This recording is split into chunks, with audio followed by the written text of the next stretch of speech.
topic because they wanted to help anyone that can relate to their story. And they also made sure to offer a trigger warning for anyone that could be finding the topic really sensitive. So again, that's your second warning if this is something you just can't listen to.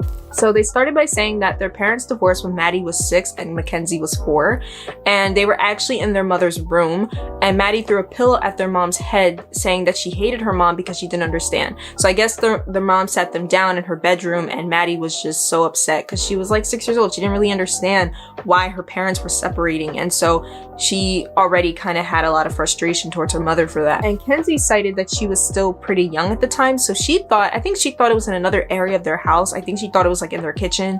Mackenzie really doesn't remember much, so that's going to be like a common theme throughout this video, is that Kenzie doesn't have much memory of it, but Maddie has a lot of memories of it. So then they ended up saying that they moved out of their house a little bit after and met their stepdad Greg, who they now love very much. And Kenzie took a liking to Greg very quickly because he had a dog that she really liked, and Greg also gave her a $20 bill. So when you're young, it's like, oh my gosh, this guy's so cool. He gave me money. He has a nice dog. Like, it's very easy to be won over. And Kenzie made it a point that she was won over very quickly, whereas Maddie was a lot more cautious. You know, Maddie was a little older. Maddie understood what was going on a little bit more, and Maddie was a lot more wary about letting a new person into their home. So that was kind of something that was a dynamic for a while. Maddie then ended up saying that she went up to her teacher at school and said, guess what? I get to have 2 Christmases this year.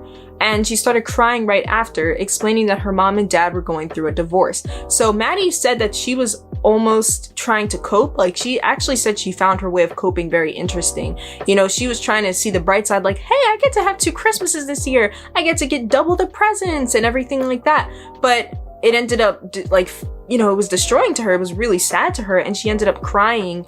And I think that's so sad. And Kenzie's response also sounded like it was her first time hearing it. That was really, really sad, you know, that she was trying to make light of the whole situation. And she ended up saying that she never even got 2 presents anyway. Like, that never even happened. So I just think that whole situation was really sad, or that whole anecdote that she gave. Maddie then said that their family dynamic was really weird after, saying that their dad's side of the family didn't really love their mother, Melissa, and they didn't really feel a part of their dad's side of the family. So they didn't go super in depth with this, but they did mention that there was a separation. They didn't feel as close to their dad's side of the family. There was a sort of awkwardness, a sort of contention there, and it was just really uncomfortable for a while. So